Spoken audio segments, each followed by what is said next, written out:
Olá, meu nome é Roberto Lucena, sou psicanalista clínico e fundador do Instituto Suavemente. Hoje estou aqui com Ana Paula Gimenez, ela é advogada de família e autora do livro Divorciei e Agora.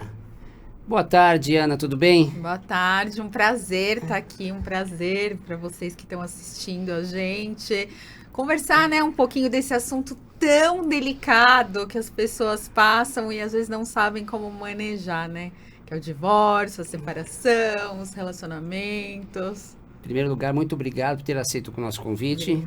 Eu que agradeço. Fala um pouquinho da sua vida, da sua formação de direito e por que o direito. Na verdade, eu fui dentista antes, eu não sei se você sabe desse detalhe. E eu casei com um advogado. E eu não, na minha primeira formação, quando eu prestei odonto, medicina e jornalismo. Então eu não sabia muito bem o que fazer da vida, né? A gente é muito nova quando eu presto a faculdade, quando eu presto o vestibular. E aí eu casei com um advogado que estudava para concurso público. E ele ficava assistindo TV Justiça. E tinha um programa que chamava Saber Direito. E eu comecei a assistir esse programa de televisão, porque a gente não tinha filhos. Comecei a assistir esse programa de televisão com ele e me apaixonei pelo direito. Aí fui fazer um curso, antes de fazer a faculdade de Direito, fui fazer um cursinho para prestar algum outro concurso. E falei, não, eu quero fazer uma faculdade de Direito. E aí, depois, o Direito foi a minha segunda faculdade. E durante a faculdade eu tive 2 filhas, o divórcio, então A gente assim, chega lá, não foi uma faculdade fácil, né? Mas você fez também uma pós-graduação fora do país, né? Fala Fiz. sobre isso.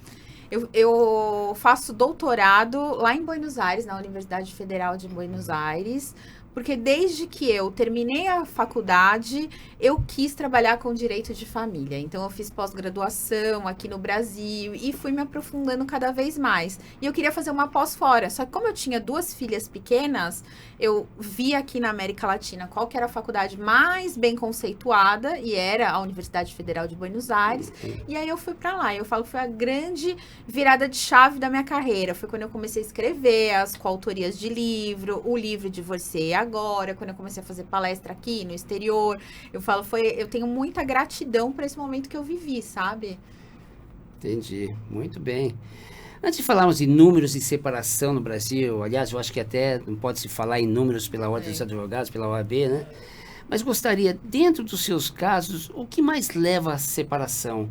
A violência doméstica ainda é a principal? Olha, o que leva. A violência doméstica é difícil a vítima denunciar logo de cara, tá? A gente tem que ver que muitas mulheres, principalmente, elas têm vergonha, elas se sentem culpadas, elas não querem acabar com a família. Então, não é apenas isso que termina com um casamento ou uma separação. Então, a violência doméstica, é claro, um relacionamento abusivo em que aquela pessoa já está destruída, as traições, né, costumam levar ao término de uma relação, problemas financeiros que quando as coisas começam a enrolar, às vezes aquele casal não consegue sustentar. E uma das causas das traições que poucas pessoas, né, falam sobre essa causa da traição, e é comum, é a chegada dos filhos. Porque aquele casal, ele tá acostumado a viver só os dois. E, de repente, chega uma criança. Então, atrapalha toda aquela rotina deles. Não que um filho atrapalhe. Filho é a melhor coisa do mundo, né? Isso é um milagre, Mas milagre divino da vida, eu acho. exatamente. Mas muda muito a relação de casal. Então, assim, nem todo mundo tá forte o suficiente para lidar com isso. Você pode falar até melhor do que eu. Então, assim, a mãe, a mulher, ela passa a se dedicar muito à criança. Muitas vezes esse homem, ele se sente menosprezado, abandonado, né? Muitas vezes ele não consegue criar o vínculo logo de cara com o filho, porque é um bebê, tá só amamentando. E ele nem chega, e essa mulher também nem chama ele para participar. Me ajuda a trocar uma fralda. Então, assim, é uma parte muito delicada da vida de um casal. Ao mesmo tempo que a grande felicidade, que é, assim, eu acho que o símbolo do amor daquele casal, né, o fruto do amor daquele casal, as pessoas, elas devem se preparar para ser pais. e para continuar sendo marido e mulher, porque eles não podem continuar só sendo pais, senão a relação conjugal acaba, né? Você falou que é muito difícil realmente as mulheres na violência doméstica, elas reportarem isso às autoridades, né? Mas a outra violência que você falou muito, muito grande também é a moral e a psíquica, né? Como que você enxerga isso aqui, que as mulheres sofrem muito isso, né? Então, a violência psicológica, né? Ela é aquela que ela é silenciosa. Então, ela vai acontecendo em doses homeopáticas. O abusivo, o tóxico, né? Ele começa esse relacionamento, ele começa com uma cara de um grande amor. O que ele faz? Ele geralmente, ele estuda a pessoa, ele fala o que ela quer, ele faz as coisas que ela quer. Quando essa pessoa já tá totalmente dentro daquela bolha de amor, né, que a gente chama, o que o tóxico faz? Ele começa sutilmente a manipular, a humilhar, a comparar, a criticar. Então, não é uma coisa assim, todo mundo fala, ai, mas por que entrou no relacionamento tóxico? Entrou no relacionamento tóxico porque um dia teve cara de amor, e de um amor, assim, de alma gêmea. E as coisas mudaram tanto, porque é tudo muito sutil no começo, então começa com uma crítica velada, um elogio junto com a crítica, o elogio junto com a comparação, porque aí ele vai minando a sua estima, né? Até que ele te humilha, que ele te xinga, que ele te manipula. Eu falo que o mais grave é o gaslighting, que é o você... Tem uma pergunta próxima que eu vou falar sobre isso. Que é o que você parecer louca. Mas o que eu acho importante a gente deixar claro aqui também, que não são só as mulheres que sofrem violência psicológica, que tem uma parte menor, mas homens também sofrem violência psicológica. Eu queria prolongar, mas assim, você não acha que já dentro de uma relação, antes até do casamento, as pessoas já não sentem isso, já não percebem isso, e através, porque tem os ganhos que ela está vendo, que se casando com aquela pessoa, pode ter ganhos primários ou secundários, entendeu? De segurança, reconhecimento, até financeiro. Sim. Ela pode também entrar, mesmo sabendo que futuramente ela pode sofrer desses abusos psíquicos. Eu acho que ela sabe. É porque às vezes a gente se engana, entendeu? Acha que vai mudar, porque como você mesmo sabe, né, o relacionamento abusivo, ele é um relacionamento bipolar. Então, ele tem a parte ruim, mas ele tem a parte de lua de mel, que é quando o cara, o abusivo, faz de tudo pro outro voltar para aquela relação. E isso faz com que as pessoas não saibam o que fazer. Então, às vezes, elas até veem que estão passando por uma relação tóxica, mas elas mesmas se enganam, entendeu? Preferem se enganar ou acham que o outro vai mudar. Mas é difícil, né? Por isso que eu falo que a gente tem que se planejar para casar. Ninguém vai num advogado de família para casar, ninguém vai numa terapia para casar, entendeu? E as pessoas deveriam fazer isso. Deveriam acho muito que sim, fazer uma terapia para tudo na vida, eu acho. Aliás, desde criança, eu acho, viu? Mas vamos lá, é um assunto para outro podcast. Mas pegando esse gancho seu, nós os psicanalistas, né, falamos que são três, né, em geral, as escolhas que as pessoas fazem para encontrar um parceiro, né? Por apoio dos ideais, né, narcisa ou projetiva. Mas falando em relacionamento narciso aqui, né, quer dizer, você acha que o maior rompimento deles aqui pelo fato narciso, você acabou de responder, mas um pouquinho mais, explorar um pouquinho mais, a procura dessa constante reconhecimento, segurança, ou até dinheiro, você acha que está aumentando cada vez mais? Você está falando do transtorno de personalidade narcisista, de uma pessoa que tem um transtorno, ou assim, característica de todos nós pode estar exacerbada? Não, de uma procura, da procura desse crime. Eu procuro a pessoa pelos meus ideais, daquilo que foi introjetado pelos meus pais, de caráter, de personalidade, da questão de projetivo, daquilo que eu possa ter visto na minha mãe, no meu pai, como uma pessoa, projeto aquilo como uma esposa, um marido ideal, ou um narciso, daquela questão de uma escolha realmente pela procura de uma segurança. Sim. Talvez eu vou casar com um médico, porque esse médico vai me projetar. Sim. Ou talvez o dinheiro, que aquilo vai me deixar numa posição maior ou melhor. Eu acho que depende muito da pessoa. Eu acho assim que a gente está numa sociedade com as redes sociais, uma sociedade que a gente vive num mundo que é fake. né? Não é o mundo real. E quando as pessoas entram nesse mundo que é fake, elas passam a querer aquilo que também é fake. Então, a gente vê muitos relacionamentos que estão lindos na rede social. A gente viu até recentemente um relacionamento de uma blogueira, Lara, que tá repercutindo. Então, assim, são relacionamentos que parecem lindos numa rede social, mas que são totalmente abusivos, entendeu? Que tóxicos, né? que um se aproveita de coisas do outro. Eu não sei desse caso em específico, mas só tô citando, assim, o quanto as redes sociais podem nos deixar doentes quando a gente se compara. A comparação, eu acho que é o grande mal nos dias de hoje. Bem como também, quer dizer, nesse relacionamento narcísico que a gente está falando, e da questão das redes sociais também, quer dizer, eu vejo muitos relacionamentos acontecendo e se rompendo fácil, muito rápido. Por quê? Porque enquanto há essa exposição, sim, tá? Não respondendo por você, enquanto há exposição e existe ganho dos dois lados, tudo ok. Quando começa a aparecer e apagar esses ganhos, sim, dessa exposição, sim, acabou o interesse dos dois, de um, de outro, sim, entendeu? Que vejo muito isso nas redes sociais. Você falou muito bem em rede social, né? A gente tem que tomar muito cuidado com os nossos filhos, né? Mostrar que aquilo lá também não é a realidade da vida. Mas eu vejo muitos relacionamentos terminando por causa de redes sociais. Mais uma causa de divórcio.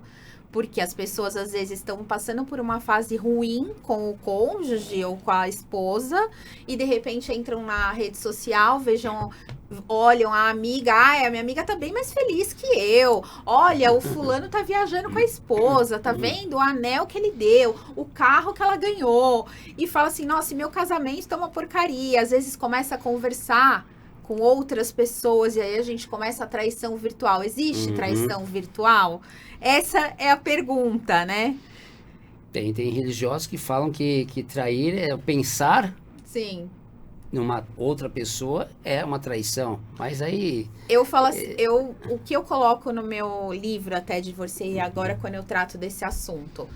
Que assim, você conversar, você pensar em outra pessoa, não tem como você controlar. Agora, você alimentar uma convivência virtual e você se envolver emocionalmente, mesmo que virtualmente com alguém, aí eu já acho que é um tipo de traição. Não sei se eu tô certa na visão da psicanálise. Que não estamos aqui no olhar de certo e errado, mas que acontece muito hoje em dia também, as depressões por causa disso, sim. Isso é fato, sim, né? Sim.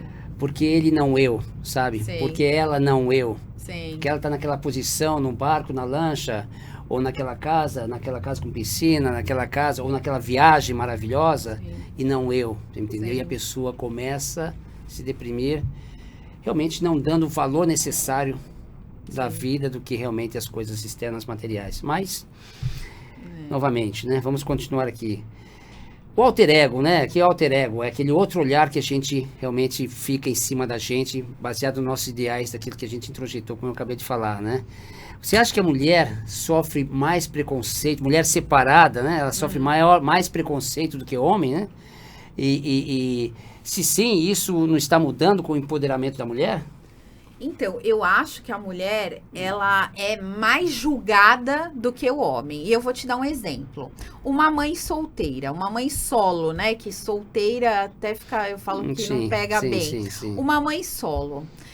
Se ela fica 15 dias com o filho e posta no final de semana que ela não tá com o filho numa balada, ela é julgada como uma péssima mãe. Agora o cara que não liga pro filho durante 15 dias, entendeu? Faz o que ele quiser da vida e posta um final de semana uma foto no parquinho com o filho, ele é um ótimo pai. Então, a medida da sociedade é muito diferente. Eu não posso falar que a gente, porque eu sou uma mãe divorciada, a gente sofre preconceito, mas a gente é muito mais julgada. A régua para a mulher, ela é... né? Ela é muito mais avaliada do que o homem. Muitos homens, já é da nossa cultura, né? Por que a gente tem a guarda compartilhada agora? Para que esses pais participem mais da vida dos filhos.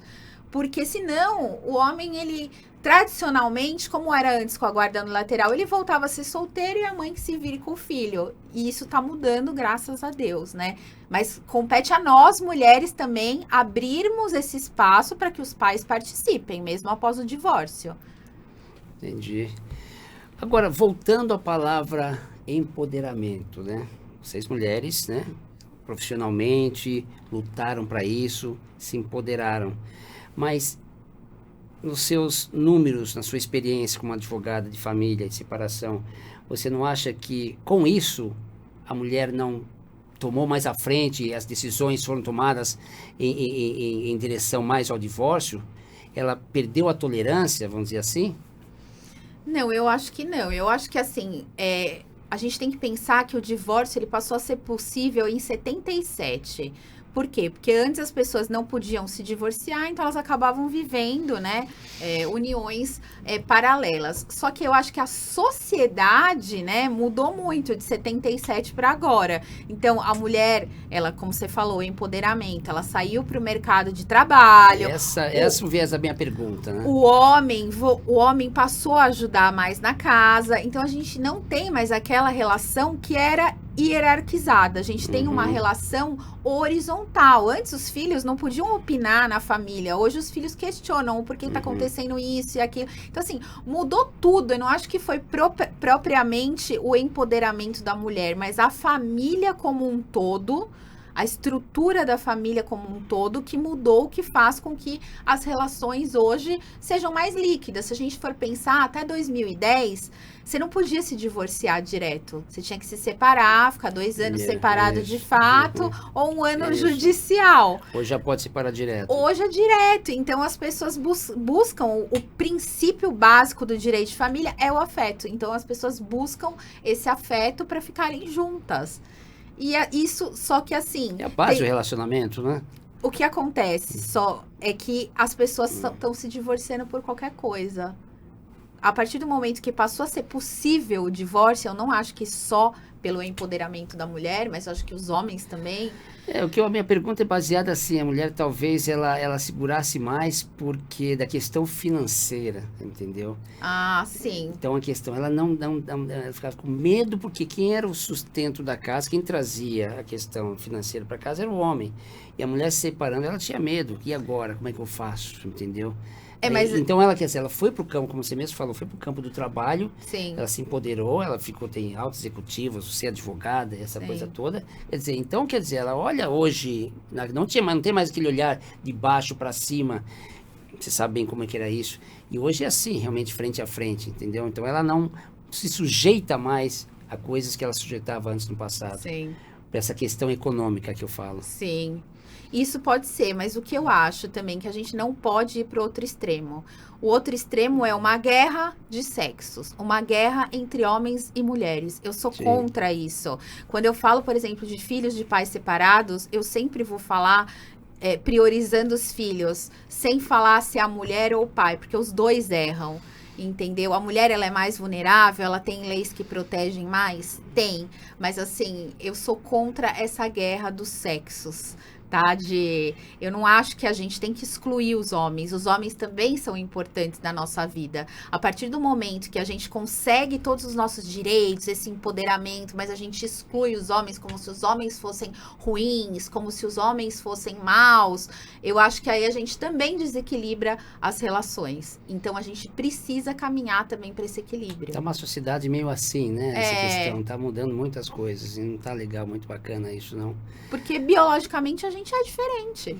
Totalmente diferente. Então, a gente pode ter os mesmos direitos, mas a mulher sempre vai ser melhor em algumas coisas e o homem em outras. Do ponto de vista biológico. Sim, mas não que a gente não possa fazer tudo. Ou que um homem, de repente, não possa fazer tudo também, como ajudar na casa, como ajudar a trocar a fralda de um filho. Pode. Isso mudou muito. Isso ajudou muito até na questão das crianças até, né? Na formação das crianças. Falaremos mais sobre isso depois, sobre os édipos, né? Que é muito importante também, né? Novamente, empoderamento, com empoderamento e as separações, né? E as escolhas prioritárias pela profissão, mais e mais mulheres estão envelhecendo sozinhas. por suas escolhas, né? Sim. Talvez por opção própria, como acabei de falar, mas causando doenças que antes raramente não existiam, como a neurastenia, fibromialgia, que são números alarmantes. Você tem conhecimento sobre isso? É porque conforme o tempo vai passando, e eu falo até por mim, tá? Você vai ficando mais seletiva. Então, é esse negócio de você já não aceitar qualquer coisa. Então, você já não deu certo com o pai do filho. Aí você vai falar assim, não, para eu ter um novo relacionamento tem que ser melhor do que eu tinha. É mais ou menos isso que eu penso. E assim, a gente tem que ver também que os homens morrem primeiro do que as mulheres. Então, a tendência sempre é ter mais viúvas, né, do que viúvos. Então, assim, eu não parei para prestar atenção especificamente nisso. Nesses dados, né? Nesses dados. É que a neurastenia e a fibromialgia são doenças, assim, da mente e psicossomáticas, Sim. vamos dizer assim, tá? E que levam muitas dores ao corpo da mulher. Talvez pelo estado de libido, excesso de quanto de afeto, né? Sim. Mas por escolhas dela, quer dizer, ela priorizou, vamos dizer assim, não o casamento. Pode ter casado, mas separado, mas a prioridade dela foi sempre a profissão. Sim. Esquecendo a família. Mas quando ela se enxerga, porque a melhor, não querendo dar aula aqui, né, quer dizer, mas a prioridade da mulher é muito diferente, é muito lado psicológico da mulher, diferente do homem, entendeu? Sim. Então ela prioriza muito, quer dizer, ela nasceu para ser o quê? Assim, ela nasceu para ser a mãe, mulher, aí ela foi para o campo de trabalho, ela tem que ser a melhor no trabalho, chegar em casa tem que ser a melhor dona de casa, ela tem, além disso tudo, ela tem que, esteticamente, ela tem que continuar sendo bonita, ela tem que ser a amante, melhor amante do mundo, e ainda manter o corpinho de antes de casada, aquela feed. É muita pressão psicológica para ela. A gente é muito cobrada, entendeu? Exatamente. Eu fiz até um post sobre isso outro dia, que eu me coloquei uma foto minha toda plena. Aí eu escrevi, olha, ela acordou às 6 da manhã, meditou, fez academia, fez yoga, tomou um banho, foi toda linda pro trabalho, teve almoço com networking perfeito, fechou altos negócios, chegou em casa, cuidou dos filhos, brincou com as crianças, tava linda pro marido, dormiu e não teve insônia. Aí eu falei, gente, e era sarada, linda, perfeita. Eu falei, essa mulher não existe. Essa mulher é o que a sociedade, as redes sociais querem vender pra gente. Exatamente. E que, infelizmente, tá nos deixando doentes. Agora sim, estamos falando das doenças atuais. Sim. Fibromialgia. É que eu não sabia dessas doenças, mas eu vejo, assim, muita mulher com ansiedade, depressão, pânico, síndrome do pânico. pânico. Atuais que a gente chama, sim, né?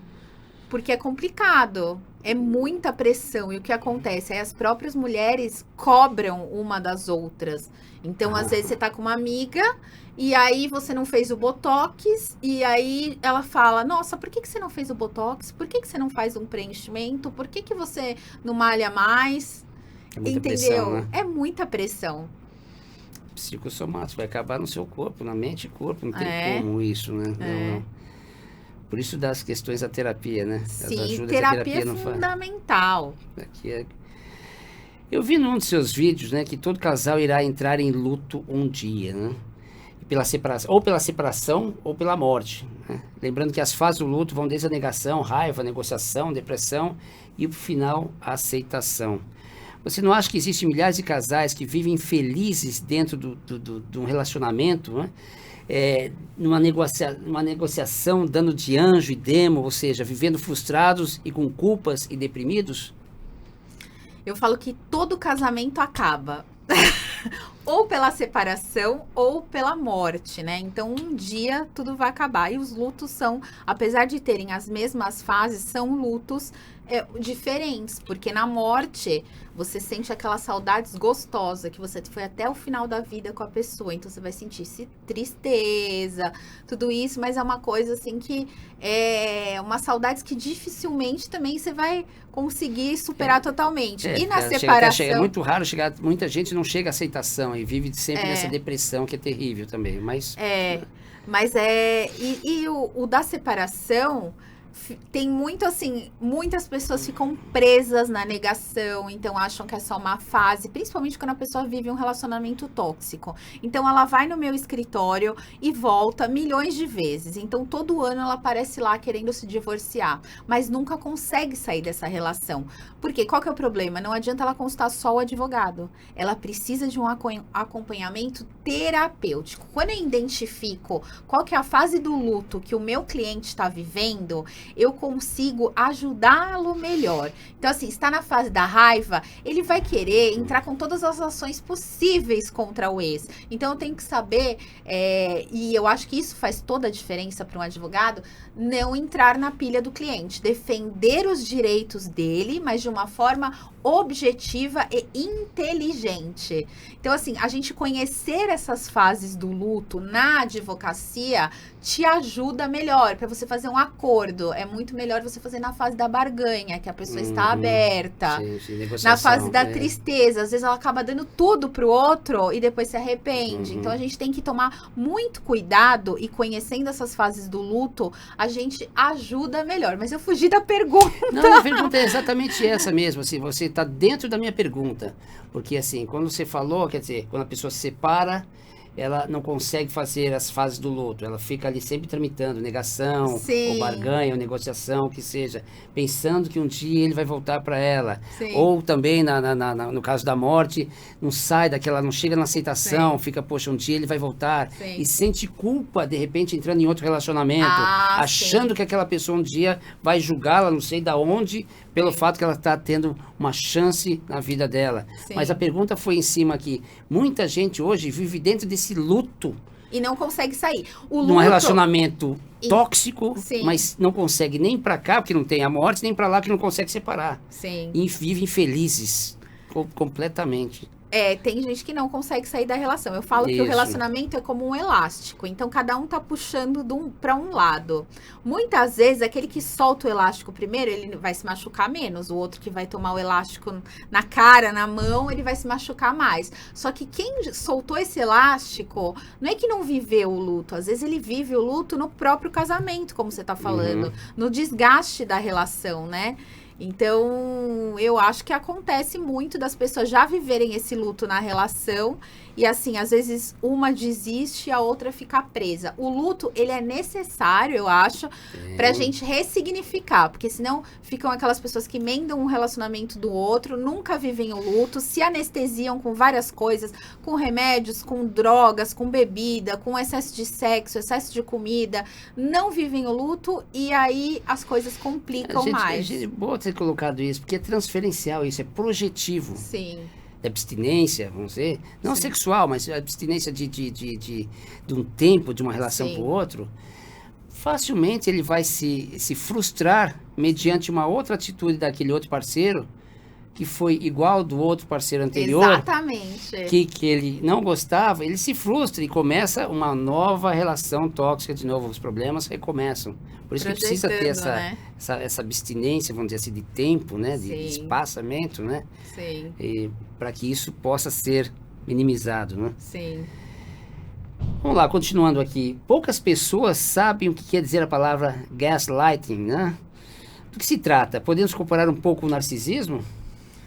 Gaslighting é um tipo de violência psicológica em que você faz a outra pessoa parecer louca. Então, quem nunca ouviu aquela frase, ela é louca, ele é pirado, porque o que é que acontece? O tóxico, o agressor, ele manipula situações, ele omite fatos, ele seleciona alguns acontecimentos, ele fala mentiras, então ele faz tudo manipulado para que aquela pessoa pareça louca. Então vamos dar um exemplo mais prático para as pessoas que estão assistindo. Vou dar um exemplo que o cara faz gaslighting. Então ele vai lá, ele manda mensagem para um monte de mulher, a companheira vê tudo isso. Ele paquera outras mulheres na cara dela. Aí um dia ela surta. Aí ele fala, ela é louca. Imagina que eu fiz isso. Ou, por exemplo, ele fala que vai num lugar... Né? Ele fala que vai num lugar e vai em outro. Aí ele fala, não. Aí ela fala assim, não, mas você não falou que ia em outro, tal, não sei o que. Ele fala assim, não, eu não falei, eu já tinha te avisado que eu ia nesse. Então ele mente, entendeu? Só que isso é de uma maneira reiterada. Imagina você sofrer isso todos os dias. E isso acontece até que a própria pessoa passa a duvidar da própria sanidade. Ela fala, olha, eu acho que eu tô louca Isso é muito mesmo. patológico, né? É. Isso realmente é para ser estudado profundamente. Aí isso, ela né? começa a achar que ela é louca também, entendeu? Ela passa a duvidar da própria sanidade. Isso, você tem muitos casos desses? Olha, eu tenho bastante, viu? Vou te falar que até usando os filhos, entendeu? Uhum. Filhos no meio desse gaslighting é uma loucura. Porque aí vira uma disputa judicial que as crianças... Olha, eu acho que é a pior coisa que tem. Quer dizer, ele faz toda essa manipulação para que, de repente, vamos dizer assim, o início da separação seja oriundo dela. Nem o início a relação inteira é assim, né? Não precisa nem Então é para bem uma tóxica separação. mesmo, né? Quer dizer, nem, não uma estamos falando nem de não, a separação. gente não tá falando nem de separação. Às vezes ele manipula até pra pessoa continuar na relação, É mas ela sai psicótico como isso, louca. né? Mas ela sai como louca, entendeu? E lembrando que assim, a maior parte são as mulheres, mas existem homens que também sofrem gaslighting. Proporcionalmente bem menor, né? Bem menor, em Tá. torno de, se a gente for ver, 75 para 25%. Né? Vamos lá. Até onde você, como advogada, em um caso de separação, aconselha a sua cliente ou mesmo casal a se separar quando os mesmos têm filhos pequenos, sabendo quão prejudicial isso possa ser para as crianças?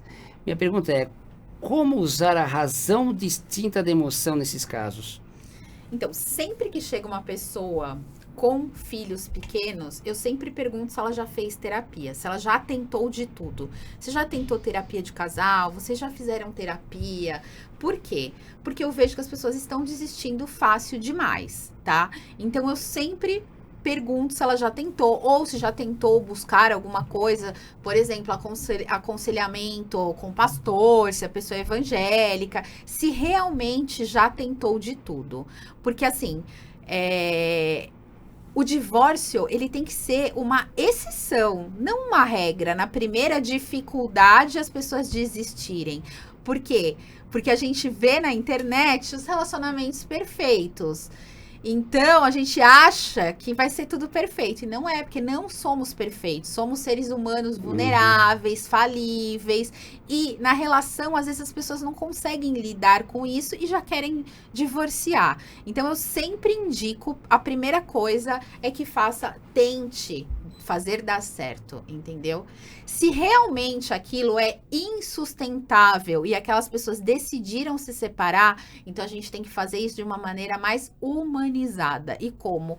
Priorizando os filhos, separando o que é o casal conjugal do que é o casal parental. Não é fácil, mas é possível. A gente colocar os filhos. Então, eu não tenho um ex-marido.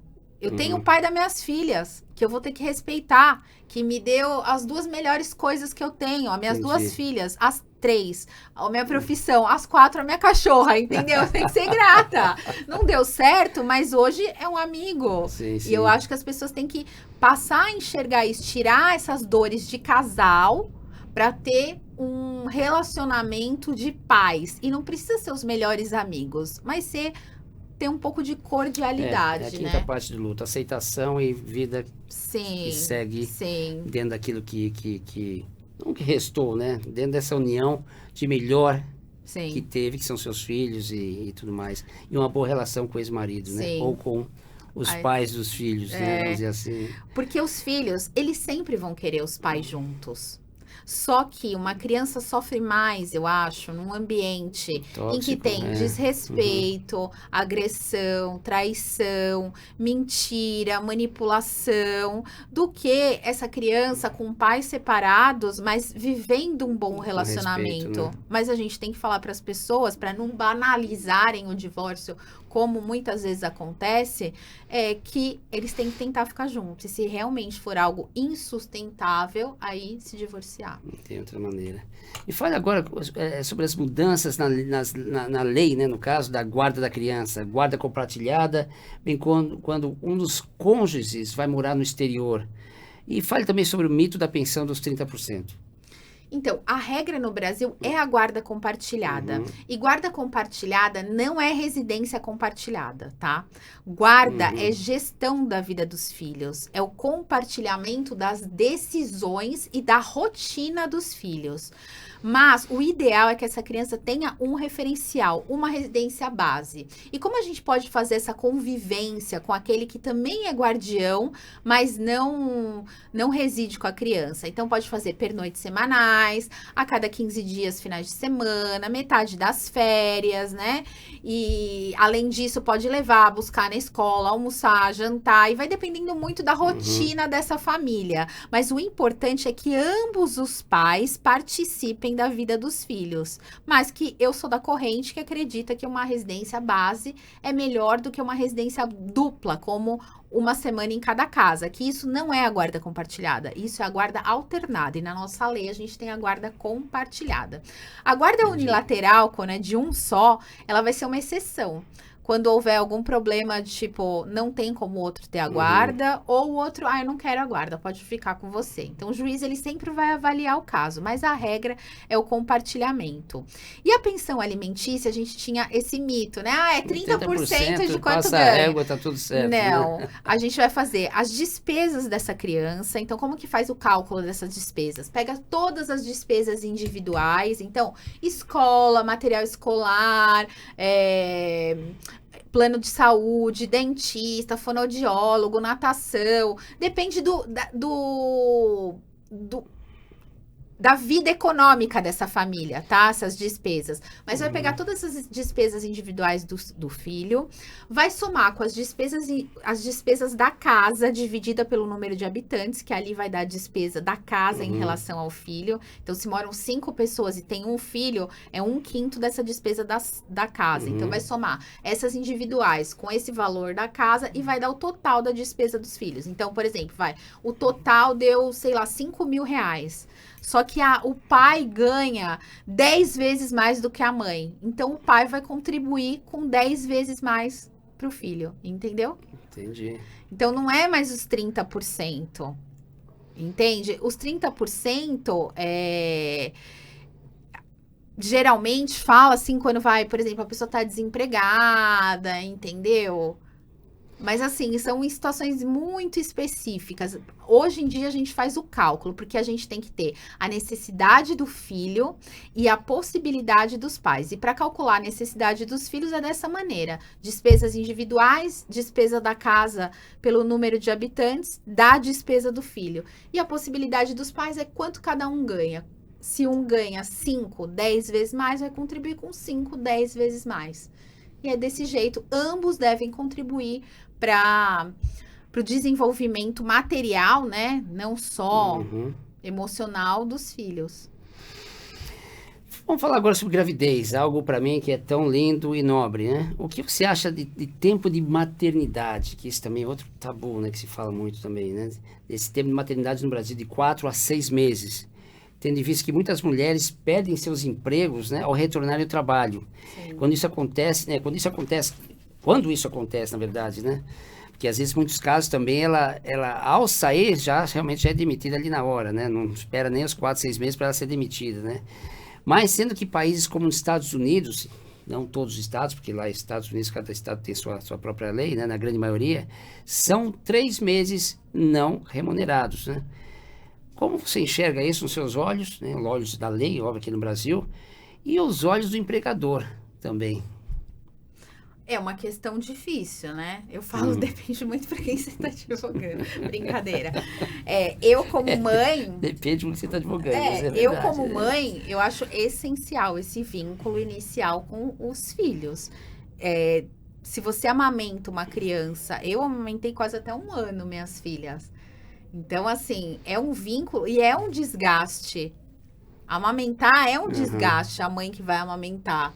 Porque você acorda de madrugada, o primeiro filho muita novidade, o segundo filho é mais light.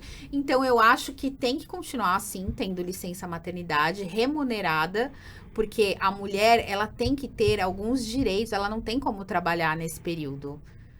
Então, assim, desculpa, empregador, mas você vai ter que continuar contratando mulheres e com licença remunerada.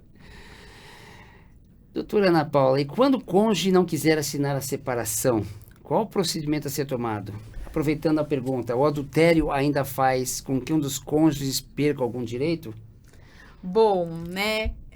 Quando um não quer, o outro não tem como. Quando um não quer estar casado, o outro é obrigado a se divorciar. Então, você tem que entrar com um processo judicial pedindo esse divórcio para o juiz, e isso pode ser feito até de maneira antecipada, então ele pode dar uma resolução, a gente fala resolução parcial do mérito, onde ele decreta o divórcio já de pronto, entendeu? E resolve as outras questões depois. Então, não existe isso de não querer dar o divórcio.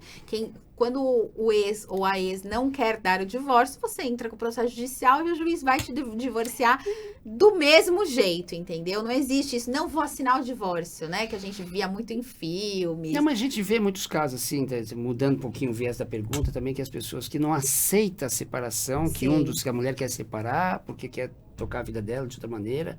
Até conheci uma outra pessoa, aí por isso que entra o adultério, aqui que eu estou dizendo, né? Mas aí chega até via de fato, vamos dizer, o homem ou até a mulher, mais o homem com a mulher, cometer até crimes por isso, por não aceitar isso, entendeu? Por isso que a pergunta, né? Não aceita de maneira nenhuma, então chega até vias de fato isso ocorrer. Juridicamente é esse o caminho, né? De você entrar com um pedido de divórcio e aí o juiz vai decretar o divórcio, mesmo que o outro não queira. Porque é um direito potestativo, não é discutível. Quando um não quer, não tem como continuar casado. Aí ele tem que resolver na terapia, se ele não tá aceitando. Não é mais no judiciário, não é mais com advogado e ambos têm que ir para terapia. Aquela mulher por exemplo, é o homem que não aceita o divórcio. Aquela mulher também tem que fazer terapia para ver quais são os perigos, como ela lida com aquilo, entendeu? E a traição, ela não gera mais, por exemplo, quase responsabilidade civil. Em raros casos, a gente tem que pagar uma indenização por traição, tá? Como, por exemplo, passou uma doença venérea. Aí sim é um caso de pagar indenização por traição. Ou foi uma situação, assim, extremamente vexatória, assim, nível nacional, assim, um negócio, assim, bizarro. Mas, assim, como a gente não discute mais culpa no divórcio desde 2010, quando foi possível, né, se divorciar direto, então não precisou mais nem da separação judicial, nem da separação de fato, que era quando a gente discutia a culpa, quem era o culpado. A partir de 2010, a gente não discute mais culpa no divórcio. Então, a traição, ela se torna irrelevante. Eu raramente coloco isso... Eu acho que eu posso contar nos dedos quando eu coloquei que algum cliente foi traído ou foi traída, porque não é relevante mais, tá? Então, assim, são poucos casos que vai gerar uma indenização. Entendi. Agora vamos falar de você. Ana Paula Gimenez, é mulher, você é mãe de 2 filhas adolescentes, né? Uma coisa maravilhosa. E que também passou por um processo de separação. Como foi estar desse outro lado, né? Me fala sobre o seu processo de separação, do seu estado emocional, das suas emoções, fraquezas nesse momento. Então, eu fui casada por 9 anos com o pai das minhas filhas. E quando a Sofia, eu estava no último ano de Direito, eu tive as 2 durante a faculdade. Eu estava no último ano de Direito, a Sofia tinha 10 meses, eu amamentava, e a outra 2 aninhos. Então, assim, foi muito difícil, tá?